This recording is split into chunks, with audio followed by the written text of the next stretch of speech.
చెరువులను పునరుద్ధరించటము, చెరువుకు నీళ్లు తెచ్చే కాలువలను పునరుద్ధరించటము, ఒక చెరువు నుంచి ఇంకో చెరువు నీరు సాఫీగా వెళ్ళేటట్టు చూడటము, అదేవిధంగా చెరువు నుంచి పొలాలకు తీసుకుపోయే సప్లై ఛానళ్ళు బాగు చేయటము, ఇంకా మిషనరీ ఎక్కడైనా అవసరమైతే మనం ఉపాధి హామీ పథకం కింద చేయలేం కాబట్టి అవి కలెక్టర్ గారి నిధులతో మనము చేయటం జరుగుతూ ఉంది. సో వీటి ద్వారా మనము నీటి భద్రతను పెంచటము, అదేవిధంగా భూగర్భ జలాల మట్టాన్ని కూడా పెంచటము జరుగుతుంది.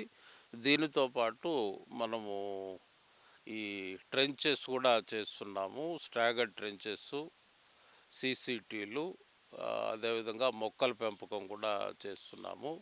వీటన్నిటి చివరి లక్ష్యము మనకు వర్షపు నీరు, మన దగ్గర కురిసిన వర్షపు నీరు మన భూముల్లోకి ఇంకిపోవటము, మన చెరువుల్లో ఆ నీరు నిల్వ ఉండి మన వ్యవసాయానికి నీరు ఉపయోగపడేలా చేయటమే ఈ కార్యక్రమం ముఖ్య ఉద్దేశము. గౌరవ ముఖ్యమంత్రి గారు ఆయన ఆలోచన ప్రకారము ఈ 100 రోజుల్లో ఏవైతే లక్ష్యాలు ఉన్నాయో అందరం కలిసికట్టుగా ఈ లక్ష్యాలను సాధించేందుకు కృషి చేస్తున్నాము.